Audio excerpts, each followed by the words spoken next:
notícias. Amém, queridos? Quero convidar você para abrir a sua Bíblia essa manhã. Deus colocou uma palavra no meu coração, estou com o coração bem aquecido para tudo aquilo que Deus está fazendo. Acabei de sair do nosso curso de liderança ali, e nós estávamos falando bem o tema que eu vou ministrar também essa manhã. Está sendo um tempo muito especial. A nossa classe de líderes tem pessoas sendo preparadas para essa nova estação da vida deles também, que é liderar uma célula, e nós temos orado para que o Senhor faça um grande mover através da igreja dele.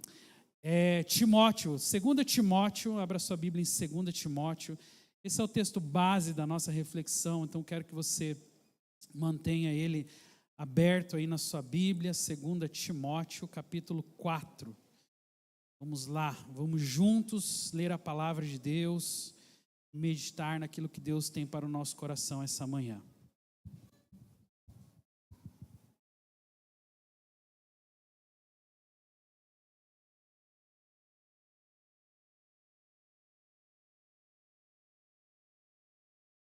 E diz assim: diante de Deus e de Cristo Jesus, que há de julgar vivos e mortos, e pela sua manifestação e pelo seu reino, peço a você com insistência que pregue a palavra. Repita comigo: pregue a palavra. Vamos lá? Amém. E ele continua dizendo: insista, quer seja oportuno, quer não. Corrija, repreenda, exorte com toda a paciência e doutrina, pois virá o tempo em que não suportarão a sã doutrina. Pelo contrário, se rodearão de mestres segundo as suas próprias cobiças, como que sentindo coceira nos ouvidos. Eles se recusarão a dar ouvidos à verdade, entregando-se a fábulas. Mas você seja sóbrio em todas as coisas, suporte as aflições, faça o trabalho de um evangelista, cumpre plenamente o seu ministério. Quanto a mim, já estou sendo oferecido por libação e o tempo da minha partida chegou. Combati o bom combate, completei a carreira, guardei a fé. Desde agora me está guardada a coroa da justiça, que o Senhor, o reto juiz, me dará naquele dia, e não somente a mim, mas também a todos que amam a sua vinda. Amém, igreja? Amo essa palavra. Paulo, inspirado pelo Espírito Santo, estava aqui fazendo aquilo que ele faz de melhor: capacitar pessoas para servir a Deus.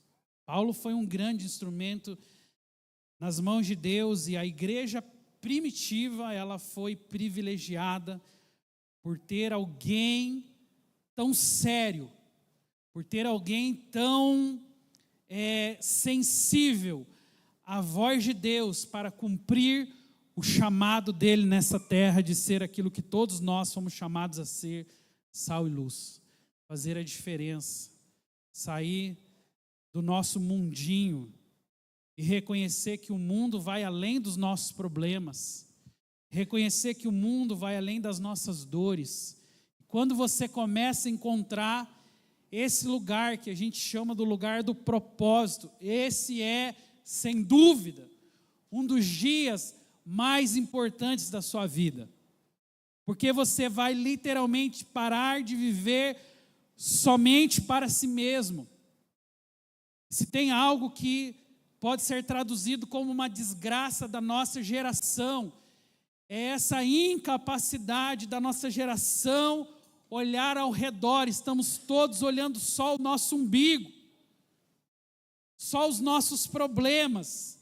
Há uma insensibilidade espiritual muito grande da nossa geração, porque enxergamos a igreja, porque enxergamos o reino de Deus apenas de uma forma limitada e personalizada, quando na verdade o reino de Deus é mais do que a nossa vida, é mais do que os nossos problemas. O reino de Deus é salvação, é cura, é restauração para todos aqueles que estão ao nosso redor. E nós estamos diante de um cenário catastrófico da nossa geração. Não temos como negar que a nossa geração, que o mundo que nós estamos vivendo é um mundo de trevas. E nós temos visto como que as trevas têm se tornado como lá no Antigo Egito, tão densas, como dizia a Bíblia na praga dos 10, das 10 pragas, né? Trevas densas que se podem apalpar. Nós estamos vivendo isso, essas trevas. Estava conversando com o pastor Fabiano essa semana, e saiu oficialmente semana passada agora, a estatística do IBGE do ano de 2024 sobre família e casamento. E, gente, o que nós estamos vivendo é um absurdo. O Brasil, que sempre foi configurado como uma cultura judaico-cristã, está prestes, por essas estatísticas, a sair do mapa da cultura que nos trouxe até aqui. Eu não vou me recordar os dados exatos, mas é uma proporção tão absurda que é mais ou menos assim. Ano de 2024, aconteceram 970 e poucos mil casamentos e houve 490 e poucas mil separações. Praticamente, 1 para 1.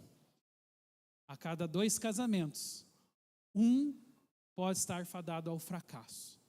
Isso é um fracasso no sentido de sociedade, porque nós sabemos que a família, porque nós sabemos que Deus usa a família para projetar o seu reino sobre a terra. E aí, com essas estatísticas, vieram muitas outras, absurdas, assim, coisas que existe uma o divórcio grisalho. Nunca houve tanta separação dos grisalhos como na nossa geração, ou seja, né, das pessoas mais velhas. A maioria dos casamentos que estavam nas estatísticas de dissolução familiar faziam parte de um grupo de casais que estavam entre 16 e 32 anos. E hoje casais até acima de 32 anos de casamento, deixando de viver aquilo que Deus deixou como instituição. Mas tudo isso, gente, é a ponta do iceberg de algo que nós estamos vivendo como sociedade. Por que nós estamos vivendo estatísticas alarmantes como essa a respeito de família? Porque deixamos a palavra de Deus. Porque não se foi levado a sério família, espiritualidade. Porque as coisas de Deus são secundárias ou às vezes nem existem na vida de muitas pessoas. Os princípios, os valores foram abandonados, mas daí não só casamentos, daí não só famílias, mas a vida como um todo começa a ser prejudicada. E hoje nós estamos diante de um cenário onde Deus nos chama para nos levantarmos. Era essa a nossa palavra, né? Ver essa estatística me colocou assim mais vontade ainda de servir a Deus com intensidade e falar: não aceitamos isso. O reino de Deus, a palavra do Senhor, não pode ser desprezada. O povo de Deus tem que se levantar na sua geração. Deus te chamou para esse tempo. Deus nos vocacionou para essa estação, para vencer os nossos milindres, para vencer a infantilidade da nossa alma e avançar para influenciar pessoas, famílias e para que o reino de Deus seja implantado sobre a terra. Mas para isso, e a mensagem dessa manhã é: o bastão está em nossas mãos, nós precisamos levar esse bastão. Eu me baseei nessa palavra no princípio de que a vida é uma corrida, né? E naquele modelo de corrida onde você passa o bastão para o outro, nós estamos assim, geração após geração. Alguém passou o bastão e você está aqui. Só que a próxima geração, ela também depende desse mesmo bastão. Quem vai passar o bastão para a próxima geração? E essa é uma pergunta importante. Eu queria fazer um breve exercício antes da gente começar aqui definitivamente nos textos. Eu queria meditar com você. Eu queria que você fechasse os teus olhos agora. Feche os teus olhos. Eu vou narrar aqui um cenário para você poder entender um pouquinho melhor aquilo que Deus colocou no meu coração. Preste atenção no que eu vou dizer. Essa é uma corrida de revezamento, mas não é uma corrida comum. Essa corrida começou há mais de 2.000 anos atrás. Foi numa manhã de domingo, quando mulheres correram ao túmulo vazio gritando: Ele ressuscitou. Desde então, o bastão das boas notícias, da palavra de Deus, vem sendo passado de mãos em mãos, de geração em geração, atravessando continentes, superando perseguições, vencendo impérios, transformando culturas. E hoje, neste exato momento, em 2025, o bastão está em nossas mãos. E a pergunta que Deus nos faz esta manhã é: depois de sermos alcançados pela maior de todas as boas notícias, por Jesus, como poderemos nós escolher o silêncio? Pai, essa manhã nós estamos diante da Tua presença e pedimos, Espírito Santo de Deus, vem sobre a nossa vida, sobre a nossa casa, sobre a nossa família. Nós estamos aqui para reconhecer a nossa dependência, Senhor. Estamos aqui para dizer que o nosso coração arde pelo Teu reino, pela Tua palavra, que nós temos paixão, alegria, prazer naquilo que o Senhor instruiu, Pai, e é por isso que estamos hoje levantando mais uma vez a bandeira do reino de Deus. Fica conosco, Pai, nessa meditação, nesse tempo onde como igreja estaremos juntos, apontando para aquilo que é a vontade do Senhor em nossas vidas. Oramos assim em nome de Jesus. Amém. Muito bem, então vamos entender, gente, um pouco da grandeza disso tudo, de onde veio, né, como chegou até nós. Interessante, porque o texto que nós acabamos de ler, ele é um texto geracional. Ele está falando sobre algo que aconteceu na vida de alguém, esse alguém passou para outro alguém, e a palavra se desenvolveu. Mas não tem como olhar para a nossa vida hoje, em 2025, sem olhar para tudo que Deus fez ao longo de gerações, de pessoas que, em nome do Senhor, de pessoas que, abrindo mão da sua liberdade, abrindo mão do seu conforto, abrindo mão dos seus prazeres, um dia declararam a dependência do Senhor e o anseio por estar nesse lugar, de cumprir o seu propósito, de cumprir o seu chamado. Mas isso foi um preço muito alto. Quando você começa a ler a história, principalmente da igreja primitiva, o custo de sangue foi muito alto. Muitas pessoas morreram. As perseguições, elas foram severas. A igreja primitiva sofreu, pelo menos, só no império de um dos imperadores, 12 perseguições, aonde a carnificina rolou solta. Pessoas que, pelo nome do Senhor, por pregar o evangelho, por manter acesa a chama da palavra de Deus, morreram em nome do Senhor.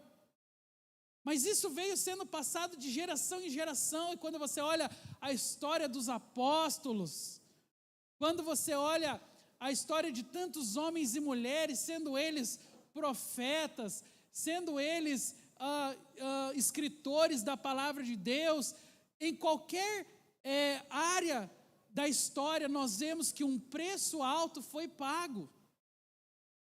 Mas uma coisa nós temos que reconhecer: o bastão não caiu. O bastão das boas notícias, mais de 2000 anos depois, está aqui hoje em nossas mãos, amém? Ele está aí na sua mão, ele não caiu. Quanto mais o império perseguia, quanto mais o império maltratava, quanto mais aquelas pessoas se sacrificavam em nome de Deus, mais o evangelho crescia e avançava. E avançou por 3 continentes e avançou por toda a terra, até chegar a você, e você está no tempo certo daquilo que Deus te chamou a fazer, amém? Nós estamos hoje no tempo certo. Timóteo, quando ouviu as palavras de Paulo nesse texto que nós acabamos de ler, ele estava no tempo certo, muito embora sendo ainda um jovem, sendo considerado um garoto para a sua época, Paulo não menosprezou Timóteo. Paulo não olhou para ele como alguém que não tinha capacidade, pelo contrário, Paulo olha para ele e fala: o que da minha parte ouviste, através de muitas testemunhas, isso anuncia a homens idôneos e fiéis que transmitirão também a outros. Paulo enxergava essa linha histórica e geracional que vinha dele, daquilo que ele recebeu, passando agora para Timóteo e para outras pessoas que dariam continuidade até que o bastão das boas notícias da palavra de Deus chegasse em nossas mãos. E eu queria ver com você, no texto que nós lemos, algumas informações importantes que Paulo dá a Timóteo, para que o bastão não caia das suas mãos. Vamos lá. Então, primeiro, diga comigo: a palavra é suficiente. Vamos lá? Amém. Então essa é a primeira afirmação que nós vamos entender. Aqui o verso é o verso 1, que diz: na presença de Deus e de Jesus Cristo, que há de julgar os vivos e os mortos por sua manifestação e por seu reino, eu o advirto solenemente. O que está escrito ali? Vamos lá, mais alto, gente. Fala para o seu vizinho aí. Para o outro vizinho. Amém? Gente, essa foi uma afirmação que Paulo fez. Não tenho tempo para isso, obviamente, mas depois, se você ler o capítulo 3, o capítulo 2, o capítulo 1, tudo vai fazer muito sentido. Porque o cenário era um cenário parecido com o cenário que nós estamos vivendo hoje, de frieza espiritual, onde as pessoas estavam se distanciando cada vez mais do evangelho, onde os valores do mundo, a influência do mundo era muito mais forte do que a influência do evangelho e da palavra de Deus. Chega Paulo, como um grande homem de Deus, como alguém que enxergava a vida além dos seus problemas. Aliás, ele era alguém extraordinário, que abriu mão, de muito. E ele enxerga esse cenário todo, e agora ele está colocando na pessoa de Timóteo uma continuidade daquilo que ele tinha como propósito, que era continuar pregando o reino de Deus. Então ele olha para esse garoto, ele olha para Timóteo, que representa uma nova geração, e ele fala o que para Timóteo? Vamos lá? Mais uma vez? Amém, gente? Essa é a simplicidade da Bíblia. Ele não faz um sermão de capa a capa, ele não fica ali a tarde toda com Timóteo, falando sobre os seus propósitos, sobre os seus objetivos, sobre as suas intenções. Ele está preparando Timóteo para uma nova geração, e ele tão somente, simplesmente, faz essa declaração: pregue a palavra. Então, pregue a palavra não é uma sugestão, Aqui é uma intimação diante do tribunal. Veja como que o versículo começa: na presença de Deus e de Jesus Cristo, que há de julgar os vivos e os mortos por sua manifestação, por seu reino, advirto solenemente. Então é uma advertência solene. Não é algo, se eu estou agora sentindo vontade. Não. Timóteo, você representa o reino de Deus. O teu chamado é pregar a palavra. Mas eu não estou sentindo, eu não tenho vontade. Paulo não está perguntando sobre vontade, Paulo não está perguntando sobre sentimento, Paulo não estava perguntando se ele tinha tempo ou não. Paulo estava reconhecendo o chamado acima de todas as coisas, que é o mesmo meu, que é o mesmo seu, que é uma responsabilidade para com o mundo à nossa volta. Afinal de contas, quando ouvimos estatísticas tão terríveis sobre a falência da família, como eu estava dizendo no começo, o que significa isso? Parte das gerações não conseguiram com êxito passar o bastão. A palavra de Deus, ela vem sendo negada por muitas pessoas, mas a palavra que Paulo dá a Timóteo é uma palavra clara: pregue a palavra. Não é pregue o que você acha, não é pregue o que você quer, e muito menos pregue o que você está sentindo, porque a Bíblia é clara sobre isso, que o nosso coração é enganoso. E aí a gente precisa entender exatamente esse ponto. Fé não é sentir, fé é obedecer.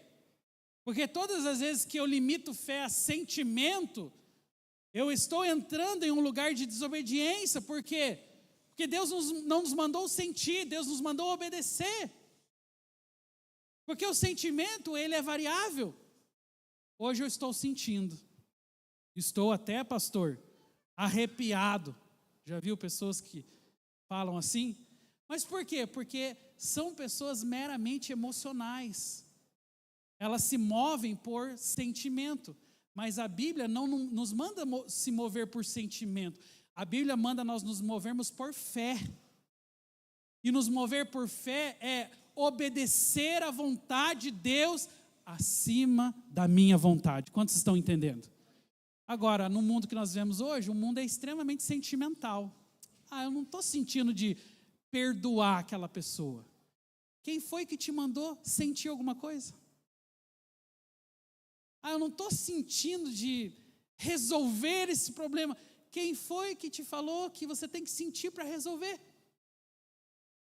Você tem que ter fé para resolver, amém? Você tem que ter fé para perdoar. Você tem que ter fé para mudar de estação na sua vida, porque sem a fé não chegaremos em lugar nenhum. Só que as pessoas confundiram fé com sentimento. E nós vamos chegar no texto onde fala mais sobre isso, sobre esse tipo de coração. Mas o que eu quero dizer para você, nesse momento, é sobre o poder da palavra de Deus. A palavra de Deus pode alterar qualquer quadro e qualquer circunstância. Quando a palavra de Deus é pregada verdadeiramente, conversões acontecem, curas, restauração, famílias são direcionadas de uma forma bem diferente do mundo que nós estamos vivendo hoje. Mas isso tudo é fruto do quê? Da palavra de Deus. Eu vou ler com vocês, eu coloquei aqui na projeção Isaías, texto maravilhoso que diz: que assim como desce a chuva e a neve dos céus, e para lá não tornam, mas regam a terra e fazem ela produzir e brotar, e dar semente ao semeador e pão ao que come, assim será a palavra que sair da minha boca. Ela não voltará para mim vazia, antes fará o que me apraz e prosperará naquilo para que a enviei. Palavra que você proferir, se ela tiver origem na palavra de Deus, ela não volta vazia. Isso é a promessa de Deus. Por isso que Paulo estava preocupado em que Timóteo não fosse um tipo de pregador sentimental. Não, ele estava preocupado que Timóteo se formasse em um homem de Deus, comprometido com a palavra de Deus. Porque ao pregar a palavra, Paulo sabia, vai se abrir a mentalidade das pessoas. Porque a palavra liberta, que a palavra cura, porque a palavra restaura. A palavra tem um poder incrível. E é isso que o texto de Isaías está nos dizendo, como a chuva e a neve que desce do céu. Quando a palavra, ela se encontra, com o nosso coração, com a nossa vida. Tudo isso acontece através do quê? Diga comigo assim, do abrir da minha boca. É isso. Não tem como a palavra chegar se você não abrir a sua boca. A fé vem pelo ouvir, e ouvir o quê? A palavra de Deus. O que gera fé no coração das pessoas? Palavra de Deus. Se o mundo que nós estamos vivendo hoje é um mundo sentimental, ou seja, que toma suas decisões por aquilo que eles sentem, é um sinal de que falta o quê? Falta o quê, gente? Falta fé, falta a palavra de Deus.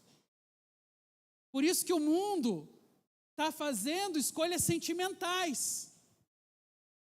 Porque não tem fé. Porque não tem palavra. Porque se orienta por aquilo que sente. Só que o sentimento é perigoso demais. Hoje você sente e amanhã não. Hoje você está arrepiado e amanhã pode não estar. Eu amo o salmista Davi porque ele era um mestre em lidar com ele mesmo. Em um dos salmos, e você conhece muito bem, quando a Bíblia fala que ele encontra a alma dele em um estado, vazio, seco, frio. E ele faz aquela declaração que vocês lembram: por que estás abatida, ó minha alma? Por que se perturbas dentro de mim? O que Davi estava dizendo? A alma dele, naquele dia, não estava querendo adorar o Senhor. Você tem dias assim? Eu tenho muitos dias assim. Não é todo dia que você acorda assim, hoje eu vontade de adorar o Senhor, vontade de cantar louvores. Não é. Tem aquele dia que você acorda assim, Você não está com vontade de nada, só de dormir, comer, ficar sentado no sofá. Mas quem disse que é por vontade, gente? E aí, o que o salmista faz? Porque estás abatida, ó minha alma, porque te perturbas dentro de mim. E aí ele dá uma ordem para a alma dele. Alma, louva a Deus. Alma, celebre o Senhor. Lembre-se disso? Porque é assim que nós temos que fazer. Quando você caminha por fé e não por sentimento, você dá ordem à sua alma fala assim: ai, que preguiça, vou ficar em casa hoje, não vou na igreja não. Aí você dá uma ordem para a sua alma: ei alma, louva a Deus, busca o Senhor, esse lugar aqui está muito confortável demais. Lembra que Davi, no ano que os reis deveriam ir à guerra, ou seja, não era para ele estar no palácio entre plumas e iguarias, ele ficou no palácio. Estava gostoso, estava confortável, e aí ele vai na varanda e vê uma belíssima mulher tomando banho. A Bíblia é clara sobre isso. No ano que os reis deveriam ir à guerra. Porque o inimigo, ele é astuto. Ele pega muitas vezes o povo de Deus assim, pelo conforto, pela displicência. Porque você não dá ordem à sua alma, você está vulnerável a Satanás. Por que não equilibramos os nossos corações com a vontade de Deus? O diabo está destruindo famílias, casamentos, educação de filhos. Por quê? Porque somos relapsos. Porque não vigiamos, que estamos vulneráveis. É isso. O mundo de hoje é uma proposta maravilhosa de conforto, de sossego, só que é também um abismo que tem levado muita gente a fracassar na vida espiritual. Por quê? Porque confundiu fé com sentimento. Não estou sentindo, hoje eu não vou, pastor. Não estou sentindo de pregar o evangelho, então não vou pregar. Não estou sentindo de fazer boa notícia, não vou fazer. Não estou sentindo de orar, então não vou orar. Não estou sentindo. Quem falou para você se mover por sentimento? Nos movemos por fé. E é assim que as coisas acontecem no reino de Deus. Alguém pode dizer amém? É assim, gente. Então eu não posso dar margem para que Satanás tenha controle sobre a minha vida. Avançar um pouquinho aqui, Timóteo 4:2. Vamos lá? Vamos ler juntos ali o título? A palavra precisa. Amém?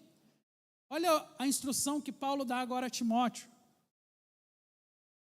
Ele fala: esteja preparado a tempo e o quê? Então, gente, não é só quando dá. Quando dá é quando é confortável, quando dá é quando está tudo dando certo, e tem essa parte também. Mas ele fala a tempo e a fora de tempo, porque fora de tempo é quando é difícil, é quando é constrangedor, é quando é cansativo. Resumindo, é quando eu não quero. Eu não quero. E hoje está muito assim, né? Eu não quero. Eu não vou. Eu não acho. Eu não sinto. São argumentos que revelam o nível que nós estamos vivendo, que deixou de ser há muito tempo uma entrega verdadeira a Jesus. Porque quando você vem a Cristo, tem um apelo, você entrega a sua vida, é o Salmo 37 que fala sobre isso, né? Entrega o teu caminho ao Senhor, confia nele, o mais ele fará sobressair a tua justiça como a luz, o teu direito como o sol que brilha ao meio-dia. É o Salmo 37 que começa com essa frase tão importante: entrega. E você entregou a sua vida para Jesus. Mas agora quem está no controle? As tuas escolhas mostram se você entregou, porque quando a gente entrega não pertence mais a mim. Eu não tenho mais controle. E é por isso que reino de Deus, vida espiritual, reconhecer Jesus como suficiente Salvador, não é para qualquer um. Tem que ser valente, tem que ser homem de verdade, tem que ser mulher de verdade. Que o diabo está cheio de gente na famosa historinha lá do em cima do muro, já é dele. Não vou contar, que é tão contada essa história. Mas o diabo está cheio de gente em cima do muro. Ele não é nem tão do diabo e ele não é nem tão de Deus, mas ele nem sabe. Já é do diabo. Porque Deus não é parcial, gente. Mateus 6,33, o reino de Deus em primeiro lugar. O Senhor, ou Ele é primeiro em nossas vidas, ou a nossa vida se orienta a partir do Senhor, ou Deus é um mito, é uma história na nossa vida. Não tem como. É Elias lá diante dos profetas de Baal, dizendo: até quando vocês vão servir a dois senhores? Se Baal é Deus, siga Baal. Mas se o Senhor é Deus, sirva o Senhor. Porque não tem parcialidade. Pastor, dá para ser mais ou menos? Eu tenho a história, já contei isso aqui, mas vou contar de novo. Faz tempo que eu contei, acho que alguns não ouviram. Na época da nossa adolescência ali, transicionando para a juventude, um grupo de amigos, né, da igreja, só que não era tão da igreja assim, se é que você me entende. Era da igreja, mas não era da igreja, né? E a gente queria alugar uma casa na praia, para ir todo mundo junto. Só que a casa que a gente queria alugar era uma casa muito boa, que o dono só alugava para a família, né? Ele queria saber o perfil, ele não alugava para molecada. Só que um dos nossos amigos falou, não, pode deixar, deixa comigo que eu vou convencer ele a alugar para mim. E o argumento que ele usou foi, não, sabe o que é? O senhor pode ficar bem despreocupado, porque assim, nós não vamos fazer bagunça, porque nós somos tudo meio crente, então você pode ficar tranquilo. Nós somos todos meio crente, foi o argumento. E até hoje é piada entre nós, porque, infelizmente, queridos, essa é a realidade na vida de muita gente que frequenta a igreja. É meio crente. Tem hora que eu sou, tem hora que eu não sou. Para algumas coisas eu sou crente, para outras nem tanto. Né? Na minha adolescência, né, tinha um irmão na igreja, que ele era muito valentão, assim, né? E daí, a igreja que eu fiz parte lá, era uma igreja que tinha concílios e tal. E aí um dia, lá no meio de uma discussão conciliar, lá o negócio ficou quente. Eu era novo convertido, lembro dessa história, eu era novo convertido, portanto, saí daquele lugar escandalizado, né?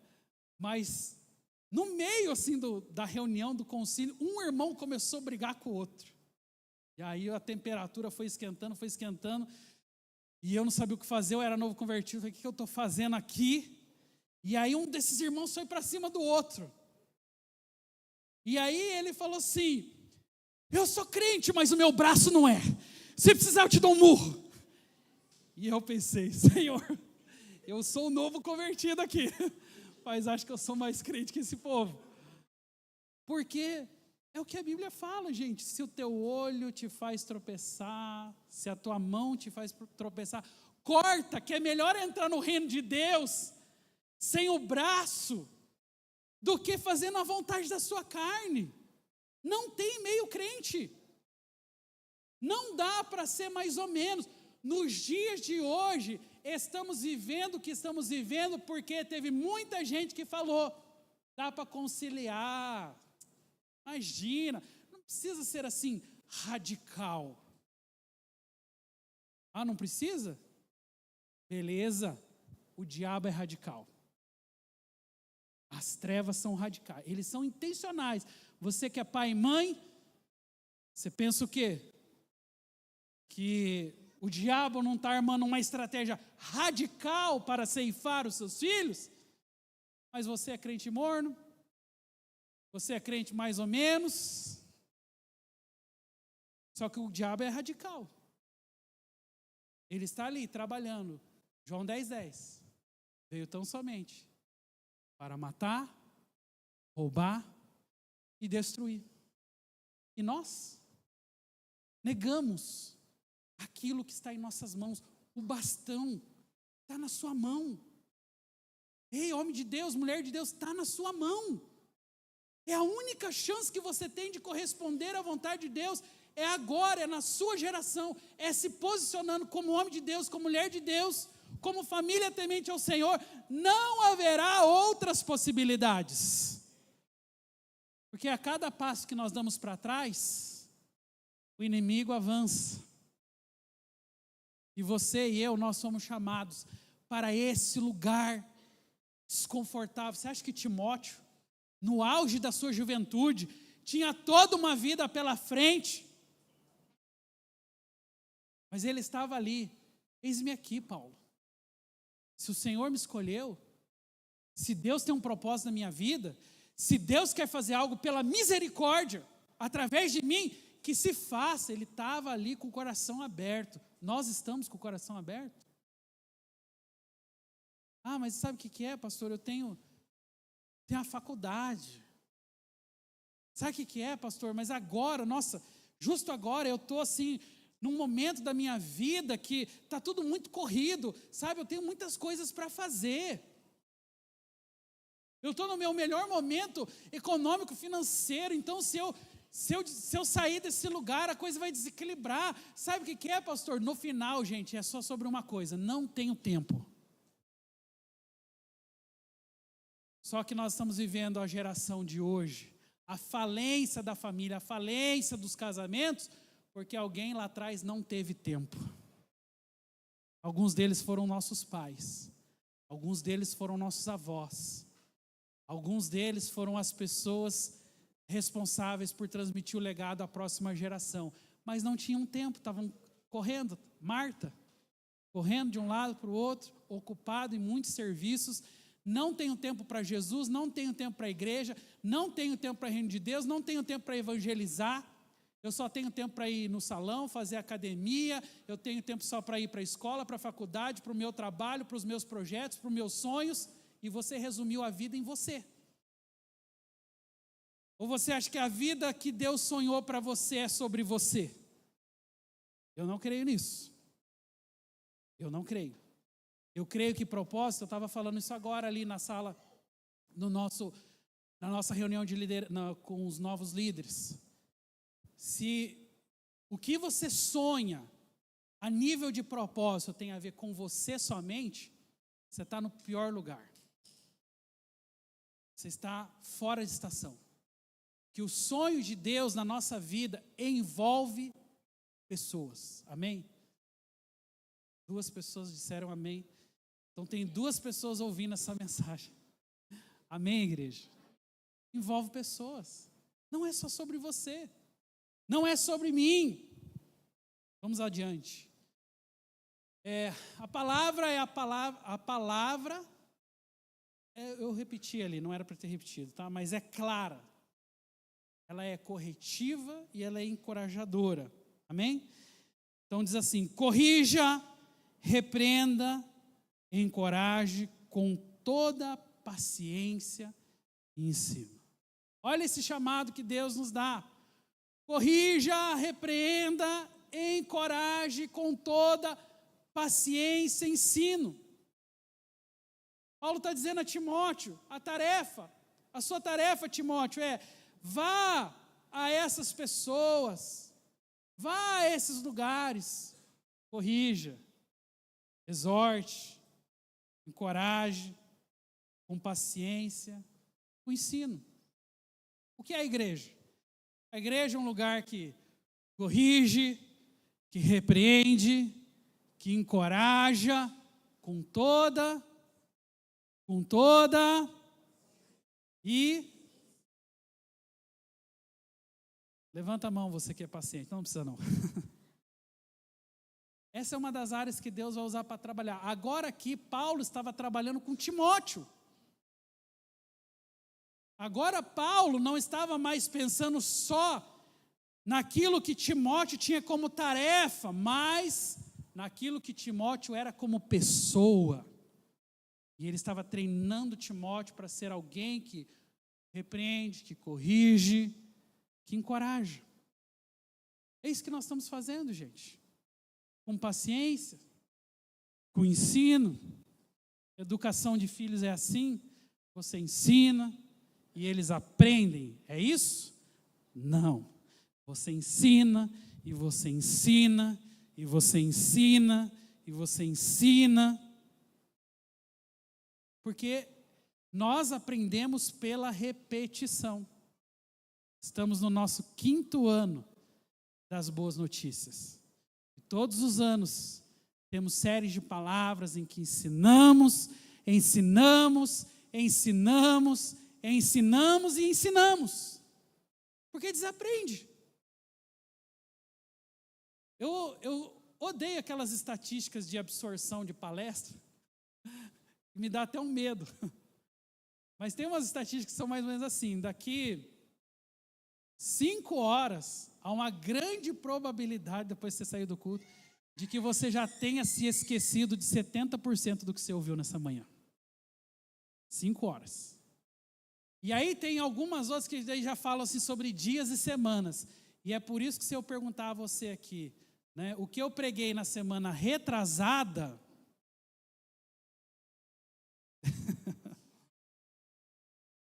O que eu preguei na semana retrasada, vamos lá, gente, me ajuda aí. Qual foi a parábola? Vou ajudar vocês. Do semeador. Está vendo? A grande maioria sequer lembra do que foi ministrado há 2 semanas. Lembra que na parábola do semeador, uma semente cai, vem o maligno, rouba a semente? Na prática é isso que acontece. Como a nossa absorção ela é sempre parcial, porque você está aqui, você está pensando no almoço, você está aqui, você está pensando no descanso, você está aqui, você está olhando o celular, você está pensando o que eu vou fazer segunda-feira, você está fazendo planejamento para a semana já na sua cabeça. É muito diferente, sabe, do valor que deveríamos dar. Quando o Salmo 84, ele é incrível, né? É o Salmo que fala, é o salmista revelando o coração dele. Pardal encontrou casa, andorinha, ninho para si, onde acolhe os seus filhotes. E eu, Senhor, encontrei os teus altares. Sabe, é algo que foge ao culto, às reuniões. Ele encontrou o altar de Deus. Então é um alto prazer, é uma reverência à presença, ao lugar da palavra, ao lugar do alimento. E ali ele fala, eu prefiro estar à porta da casa do meu Deus, a permanecer nas tendas da perversidade, porque um dia nos teus átrios vale mais do que 1000 em qualquer outro lugar. Ele encontrou uma coisa que muita gente não encontra na igreja: prazer. E eu creio que uma das coisas que Deus quer restaurar no nosso meio é o prazer por esse lugar da presença de Deus. É o prazer por esse lugar da comunhão. Se você está aqui só para cumprir o protocolo, isso não é prazer. Então, redescubra seu prazer. Redescubra a importância do lugar sagrado, da comunhão, dos relacionamentos, de uma vida de fé autêntica. Porque isso muda a nossa maneira de enxergar a vida, as pessoas, os relacionamentos. Olha o que Timóteo ali no capítulo 4, versos 3 e 4 diz. Paulo estava já se referindo a essa geração, a essa cultura, aquilo que Timóteo estava vivendo, que não é diferente do que nós estamos vivendo hoje. A palavra é contracultural e não negociável. E Paulo está dizendo a Timóteo: pois chegará o tempo em que não suportarão a sã doutrina. Ao contrário, segundo os seus próprios desejos, juntarão para si mesmos mestres que lhes digam o que os seus ouvidos, coçando, desejam ouvir. Eles se recusarão a dar ouvidos à verdade, voltando-se para o quê, gente? Para mitos. Naquela época já tinha isso. Só que na nossa geração está demais. Está demais. Qualquer um, hoje, infelizmente, a sociedade está assim. Quem fala bem, quem fala bonito, já levou 1/3 se não 50% do povo. Porque não se discerne mais, não se filtra mais, não se tem mais coerência. Por quê?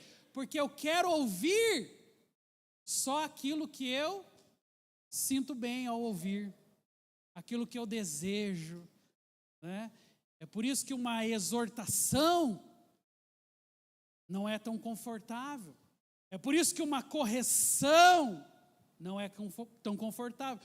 Porque os meus ouvidos coçam para ouvir só aquilo que eu quero ouvir.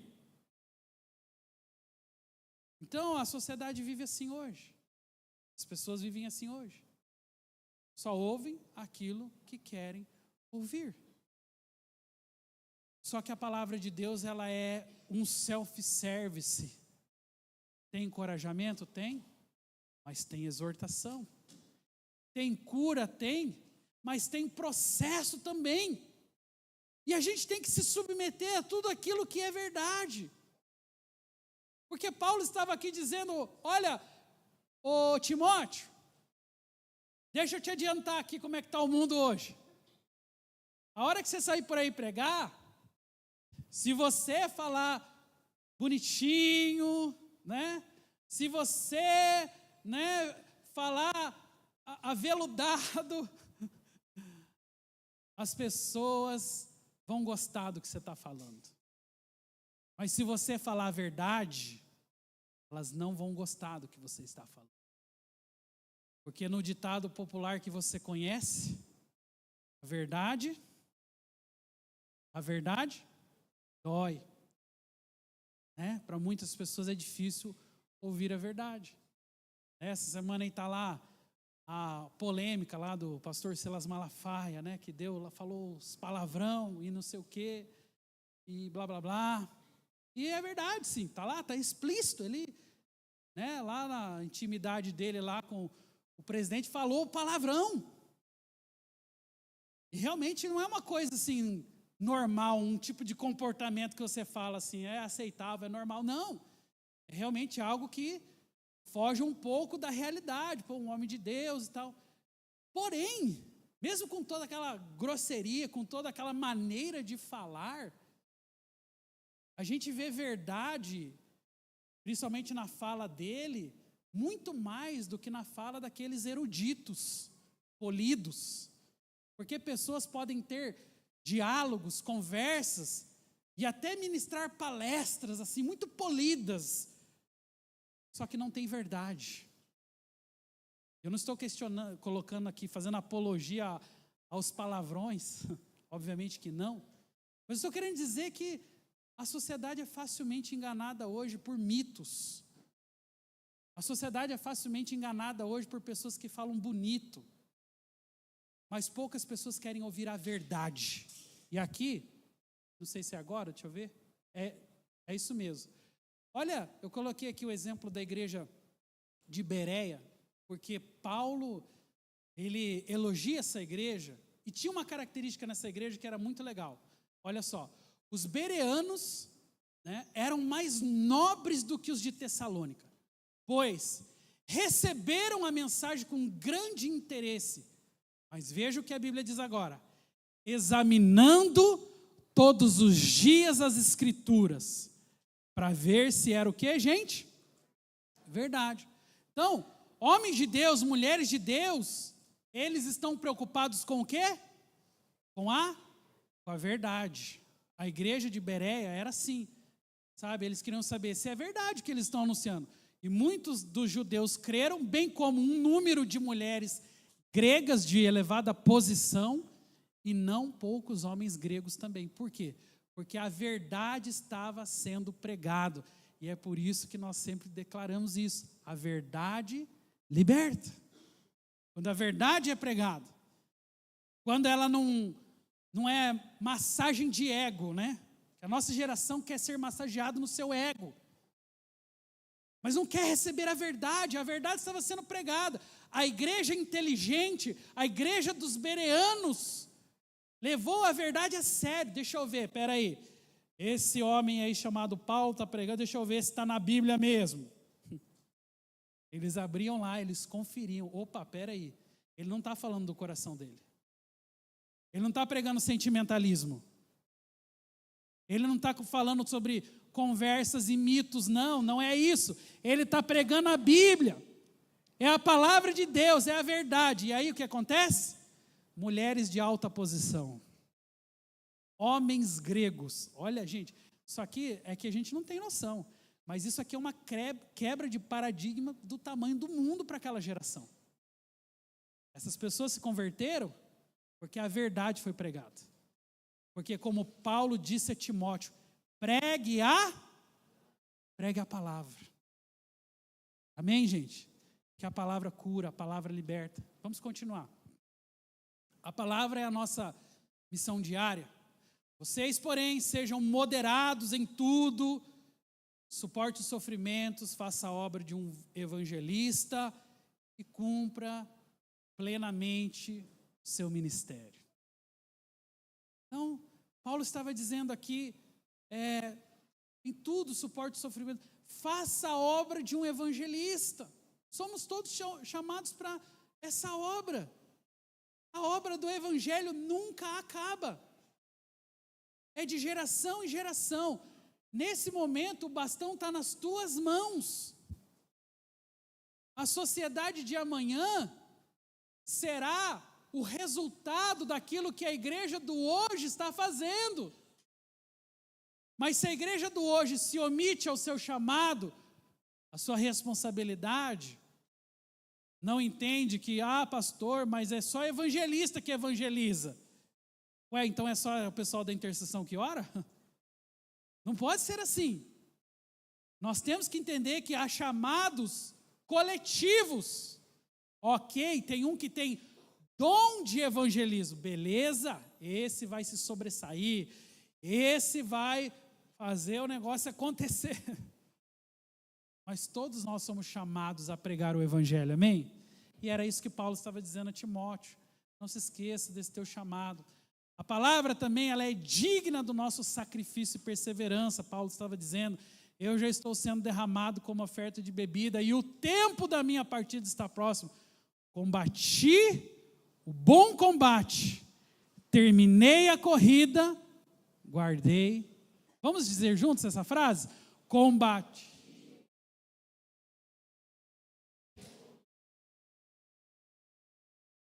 Olha que frase importante essa. Gente, não se esqueça, Paulo estava aqui preparando a próxima geração. Preparando a próxima geração. E quando não existe preparo da próxima geração, vira a sociedade, o mundo vira um caos. Leia Juízes. Veja o caos que é uma sociedade sem líder. Sem transição geracional. Quando você termina ali o livro de Josué e você vai passar para o livro de Juízes, tem uma afirmação num versículo lá que é catastrófica. Que diz assim, cada um fazia o que achava melhor. Aí, vai ler no livro de Juízes. Uma bagunça. Não tem direção, não tem orientação, ninguém sabe. Por quê? Porque falhou-se o bastão da próxima geração, o bastão da palavra de Deus, o bastão do compromisso, o bastão da fidelidade, foi deixado em nome das necessidades individuais. E é por isso que se a sua vida com Deus se resume só à resolução dos teus problemas, o teu mundo é muito pequeno. Enxerga a história antes e você vai entender o que vai acontecer depois. A maneira com que você lê o passado, os nossos pais, os profetas, os mártires, os homens de Deus que estiveram naquele lugar pelas nossas vidas, é o que nos fazem estar aqui hoje plantados no século 21, no ano 2025, falando livremente sobre Jesus, sobre a palavra de Deus. Eu saí da minha casa a pé hoje, com a Bíblia, balançando. Você parece um ET, né? Que as pessoas falam, né? Porque não é normal mais hoje. Mas eu oro por dias onde não só a palavra de Deus, mas o povo estará orando nas praças, nas esquinas, onde o evangelho será pregado nas indústrias, no comércio, onde não haverá lugar santo para pregar o evangelho, porque todo lugar onde você pisar a planta dos seus pés, ali é dado a você como sinal do seu compromisso ao reino de Deus. E é isso que nós estamos fazendo nessa estação. Pise nos lugares com comprometimento espiritual, declarando: o reino de Deus chegou sobre essa casa, o reino de Deus chegou sobre essa família. O demônio do divórcio, o demônio da dissolução familiar, o demônio da confusão na família, sai desse lugar. E aí você vai ser instrumento de Deus, luz para aquele lugar, luz para aquela família. E é tão poderoso ver a igreja ocupando o seu lugar de chamado. É tão poderoso isso, irmãos. Paulo teve o privilégio de dizer a frase que eu quero dizer no dia da minha partida também. Essa é a frase mais digna que um homem e uma mulher de Deus pode dizer: ao longo de sua vida, combati o bom combate, não fui covarde. Não fiquei me escondendo atrás de ninguém. Eu combati, me foi colocado as mãos para fazer, eu fiz. Terminei minha corrida, fui até o final. Tinha custo, tinha sacrifício, tinha dificuldade. Assista o filme Paulo. Acabei de indicar ali no curso de liderança. É só um pouquinho da vida do que foi esse homem, o preço que ele pagou. E ele é só um símbolo dentre tantos outros que também combateram a carreira, que também terminaram a corrida e que também chegaram lá no último dia. Com a certeza, eu guardei a fé. O bastão está aqui. É o que Davi fala para Salomão quando ele está ali no seu leito de morte. Ele chama Salomão para perto dele. E ele podia falar muitas coisas, como, por exemplo, filho, olha, a senha do cofre é essa. Tem aqueles campos, aqueles cavalos, não perde aquilo. Muitas coisas, mas Davi falou duas coisas para Salomão. Filho, em primeiro lugar, seja homem. Seja homem. E depois, teme a Deus. Só isso. Quer um combate mais bem combatido do que esse? Quer uma carreira, uma corrida mais bem terminada do que essa? Quer uma fé mais explícita do que essa? Será que nós vamos chegar no final da nossa vida e poder dizer isso para os nossos filhos? O pai combateu o bom combate. O pai não foi covarde. O pai foi homem de Deus. Se posicionou. Mas por que estamos vivendo essa tragédia na geração atual? Porque muitos covardes deixaram o lugar da oração, do compromisso, da fidelidade, porque acharam que o combate da sua vida era só financeiro, era só emocional, e correr atrás de tudo nessa vida, menos do que é mais importante. E era essa sociedade para quem Paulo estava dizendo a Timóteo, você vai encontrar nessa sociedade esse tipo de coração. E eu estou ungindo você, agora que eu estou partindo, agora que eu estou caminhando. E, gente, é magnífico isso. É a parte final aqui. O verso 8, onde ele fala, olha, agora me está reservada a coroa da justiça. Que partida é essa, gente? Que homem que conseguiu terminar a sua carreira da melhor forma. Agora, o que me resta é a coroa da justiça. Ele não chegou lá com o melhor carro do ano, ele não chegou lá com apartamentos, ele não chegou lá com a sua vida do jeito que o mundo acha que é sucesso. Mas ele tinha algo que era sucesso no seu coração, a coroa da justiça, que o Senhor, o justo juiz, me dará naquele dia, e não somente a mim, mas também a todos que amam a sua vinda. Essa é a melhor forma de você terminar a sua carreira. Se você acha que você tem assim muitos anos de vida, você não entendeu. Cada segundo, cada momento, cada decisão errada, cada retrocesso, cada passo para trás, está atrasando a promessa de Deus na sua casa, na sua família, entre os seus. Não deixe o bastão cair. Não se esqueça de quando Deus te chamou, de quando Deus te vocacionou, de quando Deus falou com você. Não limite Deus à estrutura, não limite Deus à vontade. Só prossiga para o alvo da soberana vocação, de temer o Senhor acima de todas as coisas, porque essa sociedade que nós vivemos hoje só vai se render a um evangelho verdadeiro. Evangelho mais ou menos, de crente mais ou menos, de crente sem compromisso. Não muda a sociedade, não muda a família. Ou é posição espiritual, onde o Senhor é o centro, e fazemos dele a nossa vida, ou vamos ficar a vida toda só nessa aguinha morna, nesse chazinho da vovó, que não faz bem, mas também não faz mal. Já viu o chazinho da vovó? Não foi para isso que Deus te chamou. Você foi chamado como uma semente de transformação. E nós todos temos esse privilégio. Pregar o reino de Deus é um privilégio. E você foi chamado, mas que passa a semana toda preocupado em tantas outras questões.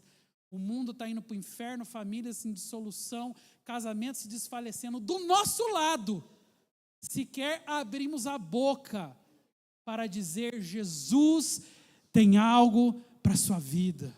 Isso é compromisso com o reino de Deus. E essa é a melhor maneira de você terminar.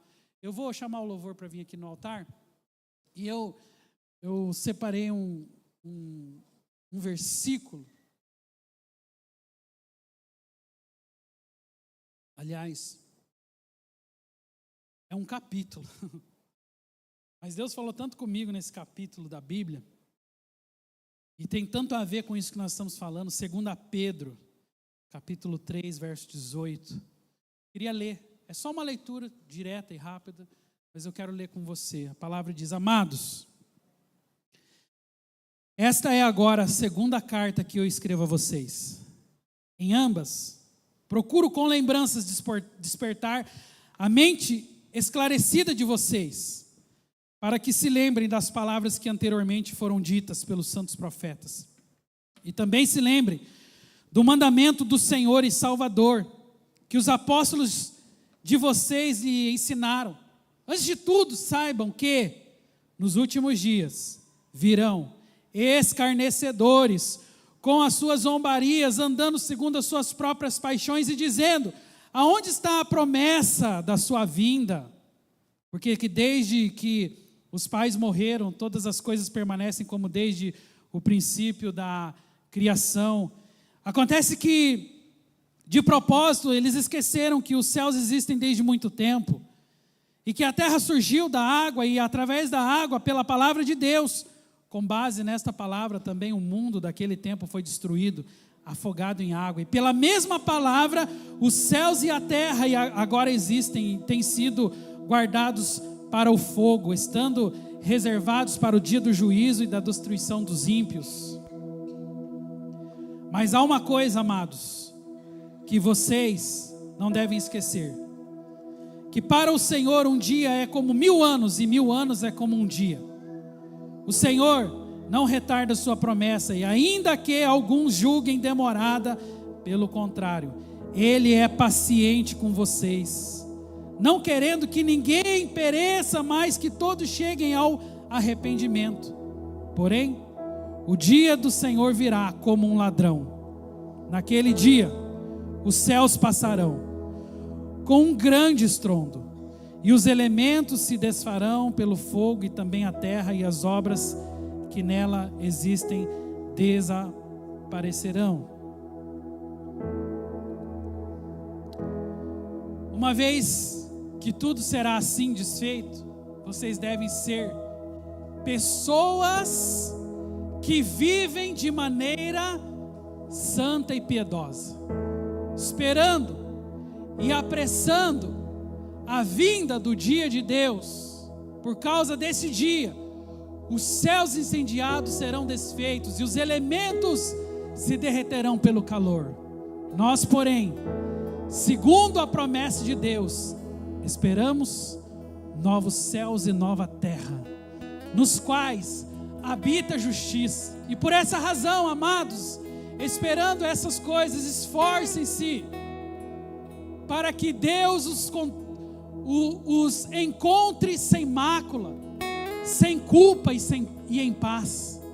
E considerem a longanimidade do nosso Senhor como oportunidade de salvação, como também os nossos amados irmãos Paulo escreveu a vocês, segundo a sabedoria que lhe foi dada, ao falar a respeito destes assuntos, como de fato costuma fazer em todas as suas cartas. Nelas há certas coisas difíceis de entender, que aqueles que não têm instrução e são instáveis deturparão, como também deturparão as demais escrituras para a própria destruição deles. Portanto, vocês, meus amados, visto que já sabem disso, tenham cuidado para que não sejam arrastados pelo erro destes insubordinados e caiam da posição segura em que se encontram. Pelo contrário, cresçam na graça, no conhecimento do Senhor e Salvador Jesus Cristo. A Ele seja glória, tanto agora como no dia eterno. Amém. Amém.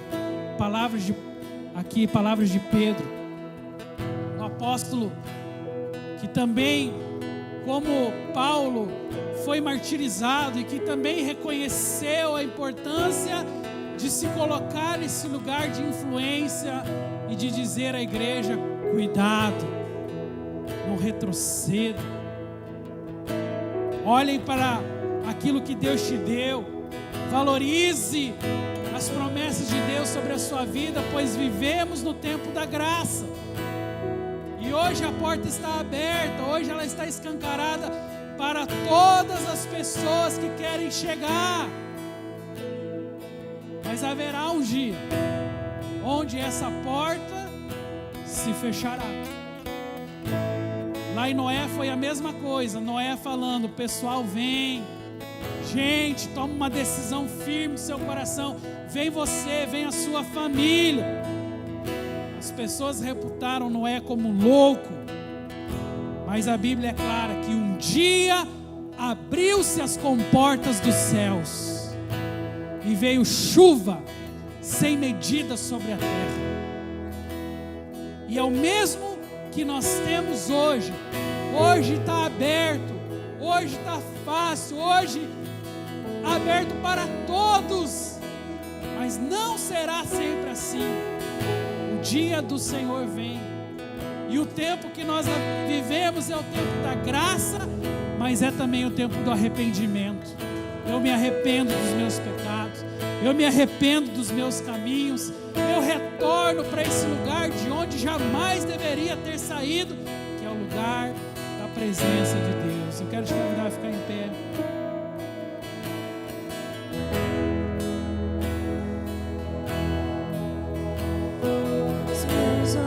Viram a salvação,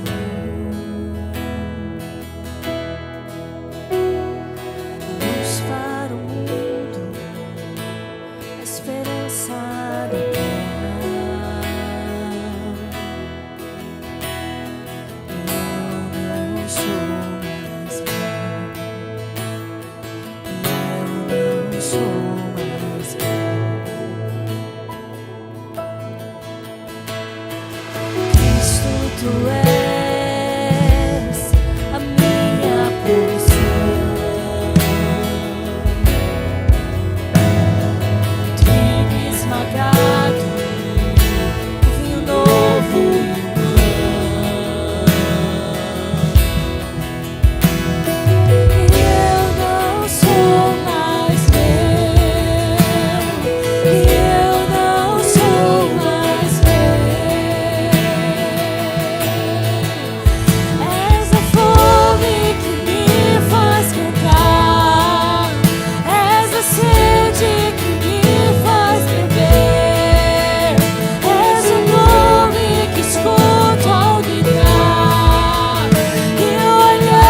cansamos, não nos cansamos.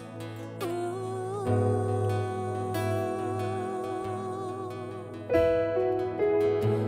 joelho se dobre ao Rei, que toda língua confesse ao Rei. Todo joelho se dobre ao Rei, Ele é digno.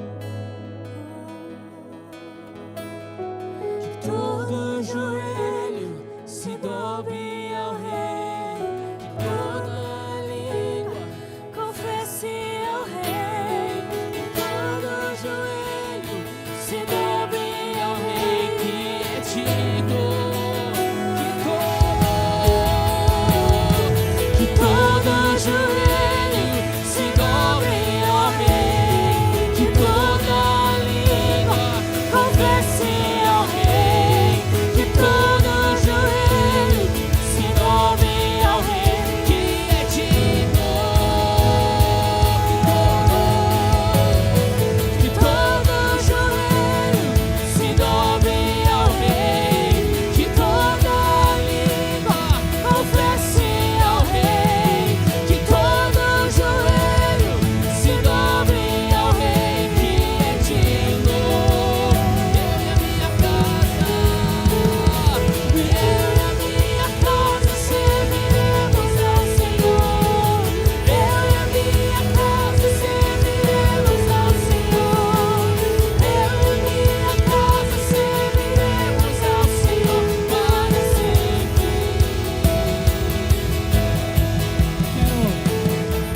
Pega na mão da pessoa que está ao seu lado. Nós vamos declarar juntos, pela fé. Eu quero que você faça da letra dessa canção uma oração, uma declaração. Eu e a minha casa servirei, mas declare isso com fé, declare isso com ousadia, declare isso com poder. Diga: eu e a minha casa. Eu e a minha casa serviremos ao Senhor. Eu e a minha casa serviremos ao Senhor para sempre. Oh Jesus, nós declaramos pro inferno ouvir. Eu e a minha casa serviremos ao Senhor. Declare de todo o coração. Eu e a minha casa serviremos ao Senhor. Eu e a minha casa serviremos ao Senhor para sempre.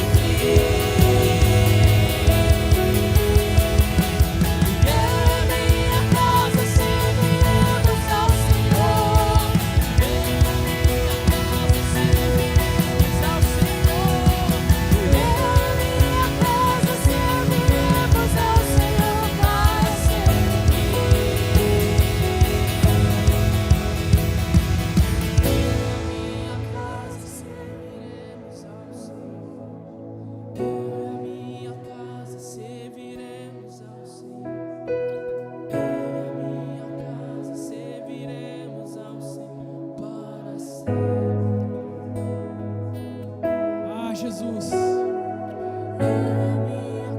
Essa declaração é poderosa. Continue declarando. Faça dessa declaração uma oração. Aleluia. Serviremos ao Senhor. Eu e a minha casa, Eu e a minha casa serviremos ao Senhor. eu e a minha casa serviremos Ao Senhor. Eu e a minha casa serviremos ao Senhor para sempre. Eu e a minha casa serviremos ao Senhor. Eu e a minha casa serviremos ao Senhor. Eu e a minha casa serviremos ao Senhor para sempre. Sabe uma coisa que eu estava lembrando aqui agora? Quando nós falamos de estatística, parece que nós estamos perdendo, não é verdade? Parece que o mundo e as trevas avançam e nós não. Mas eu estava lembrando aqui, há uma frase de Wesley, que quando ele se depara com o cenário da Inglaterra do século XVI e XVII, que era um cenário onde o alcoolismo tinha tomado conta da sociedade. Ele se levanta como um homem de Deus e ele faz uma oração que está registrado em um dos diários dele. E a oração dele era assim: Senhor, me dê 100 homens que não temam nada a ninguém, tão somente o pecado, e eu abalarei o mundo. Sabe, Deus não precisa de muitos. Nós não precisamos ser a maioria para influenciar. Nós só precisamos ser homens e mulheres comprometidos, que não temem a ninguém, exceto o pecado. E nós abalaremos o mundo, e nós abalaremos a sociedade, porque a matemática do reino de Deus é diferente da matemática do mundo. Porque quando nós estamos perdendo, aí nós estamos ganhando. Quando eu sou fraco, aí eu sou forte. E o Senhor me ungiu para essa tarefa. Abraça a tua tarefa. Eu e a minha casa serviremos ao Senhor.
Estamos aqui como homens e mulheres que no passado também foram responsáveis por transmitir o legado da fé e não largaram o bastão.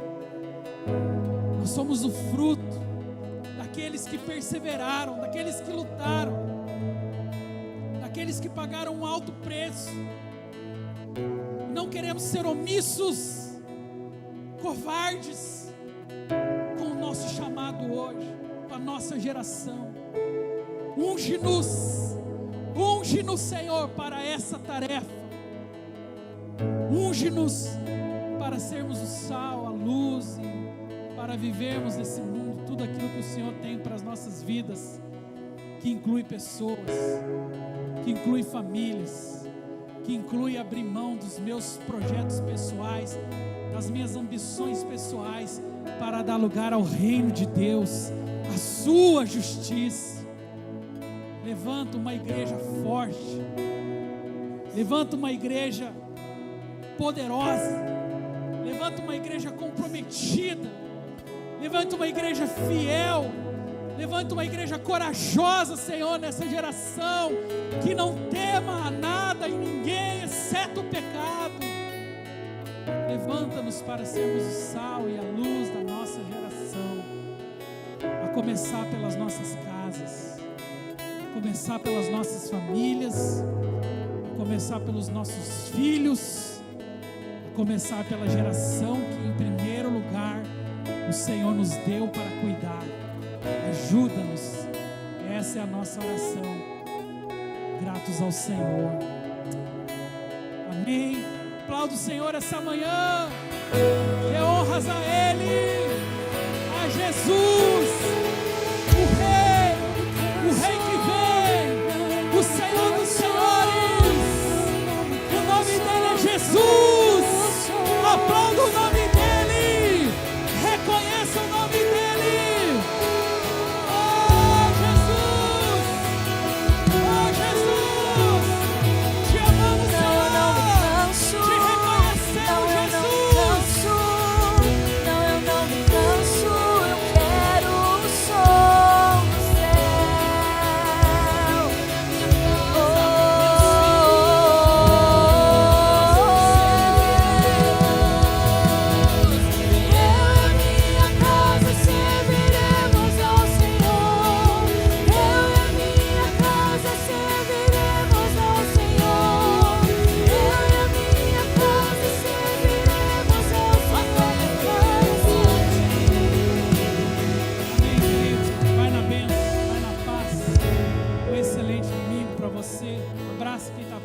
você.